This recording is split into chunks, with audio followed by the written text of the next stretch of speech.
विद्यार्थियों, आज हम बीए पास सेकंड के फर्स्ट पेपर रीतिकालीन काव्य में रीतिकाल की आचार्य परंपरा पर संक्षेप में विचार करेंगे।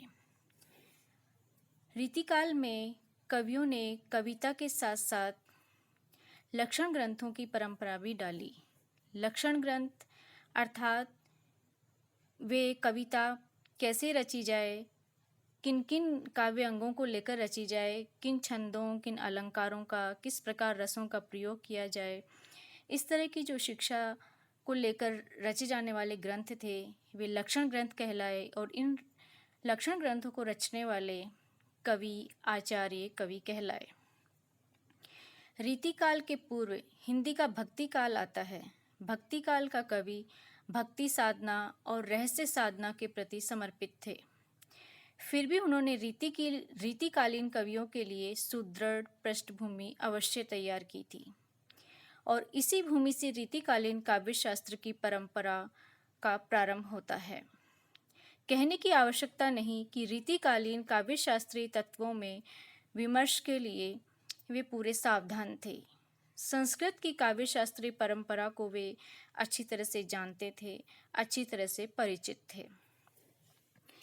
इस काल के आचार्यों को मुख्यतः 3 वर्गों में बांटा जा सकता है। पहला, अलंकार विवेचक आचार्य, रस और नायिका भेद विवेचक आचार्य और रस विवेचक आचार्य। अलंकार विवेचक आचार्यों में जसवंत सिंह का भाषा भूषण, भूषण की शिवराज भूषण, ग्वाल का अलंकार ब्रह्मभंजन आदि रचनाएं आती हैं। रस और नायिका भेद विवेचक आचार्यों में चिंतामणि, मतीराम, भिकारीदास आदि आचार्य कवि आते हैं और रस विवेचक आचार्यों में कुलपति, भिकारीदास, प्रताप शाही और सोमनाथ आदि कवि आते हैं। इसमें रीतिकालीन लक्षण ग्रंथ परंपरा के विमर्श में पहले ये ध्यान रखना आवश्यक है कि इस परंपरा का पालन करने वाले असंख्य कवि हैं और उन असंख्य कवियों में से हम कुछ प्रमुख कवियों का सार संग्रह यहाँ प्रस्तुत करने जा रहे हैं।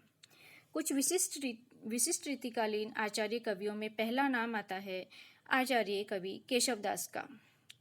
रीतिकालीन काव्य शास्त्र के प्रवर्तन का श्रेय आचार्य कवि केशवदास को जाता है। उन्होंने 2 लक्षण ग्रंथ लिखे, कवि प्रिया और रसिक प्रिया। कवि प्रिया की रचना उन्होंने बाला और बालकों के लिए की थी, लेकिन इसमें कोई मौलिकता नहीं है।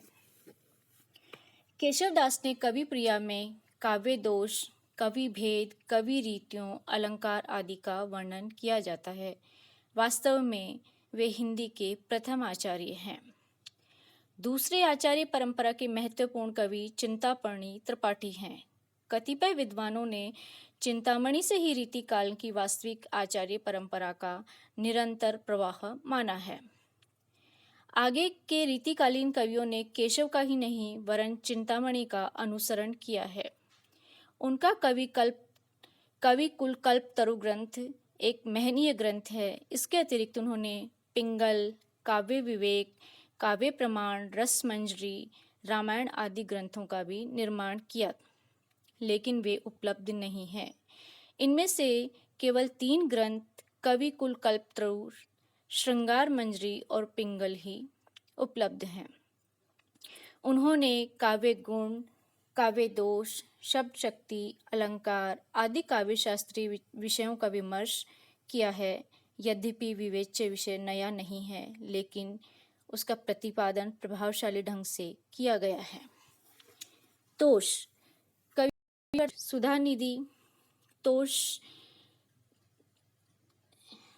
की रचना का नाम है सुधानिधि, जो उन्होंने आचार्य शिक्षक के नाते रचना की है।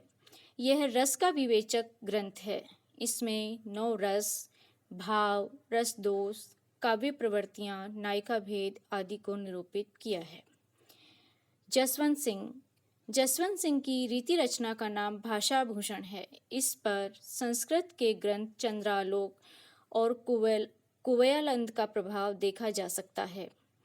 इस ग्रंथ में रस, नायिका भेद, अलंकार आदि का विस्तार से वर्णन किया गया है।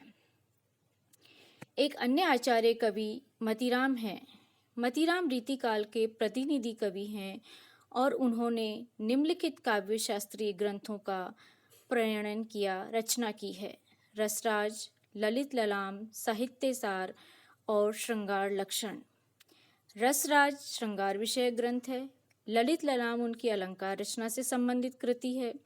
वास्तव में रस और अलंकार की दृष्टि से मतीराम एक बेजोड़ कवि ठहरते हैं। भूषण, महाकवि भूषण रीतिकाल के युगांतकारी कवि हैं और वे रीतिकाल की परंपरा से किंचित पृथक रचना करने वाले हैं। वे वीर रस के कवि हैं, साथ में आचार्य भी हैं। शिवराज भूषण इनका प्रसिद्ध काव्य शास्त्रीय ग्रंथ है। इसमें उन्होंने अलंकारों का निरूपण किया है। इस ग्रंथ में विवेचित अलंकारों की संख्या 105 है, जिनमें 100 अर्थालंकार और 5 शब्दालंकार हैं। कुलपति मिश्र भी रीतिकाल के आचार्य कवि हैं। इनके 2 ग्रंथों का उल्लेख मिलता है: रस रहस्य और गुण रस रहस्य। आचार्य कविवर देव, महाकवि देव रीतिकाल के महत्वपूर्ण कवि हैं। उन्होंने कई लक्षण ग्रंथ लिखे हैं, यथा भाव विलास, भवानी विलास, रस विलास, काव्य रसायन, कुशल विलास, रस विलास, नायिका भेद आदि ग्रंथ लिखे हैं। इन्होंने उनमें शब्द शक्ति, वृत्ति, रीति, गुण, रस, अलंकार आदि से संबंधित रचना की है। आचार्य भिखारीदास रीतिकाल के प्रमुख आचार्य कवियों में आते हैं। श्रृंगार निर्णय और काव्य निर्णय उनके प्रमुख लक्षण ग्रंथ हैं। काव्य निर्णय सर्वांग निरूपण और श्रृंगार निर्णय विशिष्टांग निरूपण अर्थात नायक नायिका भेद और रस को लेकर रचा गया ग्रंथ है। रीतिकाल की परंपरा के अंतिम महान और महाकवि पद्माकर ठहरते हैं। जगत विनोद उनका प्रसिद्ध लक्षण ग्रंथ है और इसका प्रतिपाद्य विषय रस, भाव और नायिका भेद हैं। पद्माभरण में अलंकारों का विवेचन किया गया है। इस प्रकार हम देखते हैं कि रीतिकाल के कवियों ने कवित्व के साथ साथ आचार्यों का भी निर्वहन किया है। ये उस युग की परंपरा या परिपाटी बन गई थी कि कवि को कविता करने के साथ साथ कुछ लक्षण ग्रंथ अवश्य लिखे जाने हैं, अन्यथा कदाचित वो परंपरा से या अपने कवि समाज से पृथक माना जाएगा या पृथक समझा जाएगा। उन्होंने संस्कृत काव्य शास्त्र की परंपरा का निर्वहन किया, लेकिन संस्कृत काव्य शास्त्र का उन्होंने जोड़ तोड़ करके ही प्रस्तुतिकरण किया है। उसमें कुछ नवीनता नहीं है, कहीं कहीं अपितु दोष भी उत्पन्न हो जाते हैं। तो इस प्रकार कहा जा सकता है कि रीतिकालीन कवियों का जो काव्य शास्त्रीय वर्णन है उसमें मौलिकता नहीं के बराबर है। फिर भी उनकी काव्य प्रतिभा का पूरा विस्फोट नायिका भेद के वर्णन में देखा जा सकता है। रीतिकाल के काव्य शास्त्रीय योगदान को फिर भी कम करके नहीं देखा जाना चाहिए। वास्तव में हिंदी काव्य शास्त्र की अस्मिता के अंकन में इन रीति कवियों का महत्व सदा रहेगा। बेशक उनमें अपेक्षित मौलिकता और आचार्यत्व विद्यमान नहीं था। धन्यवाद।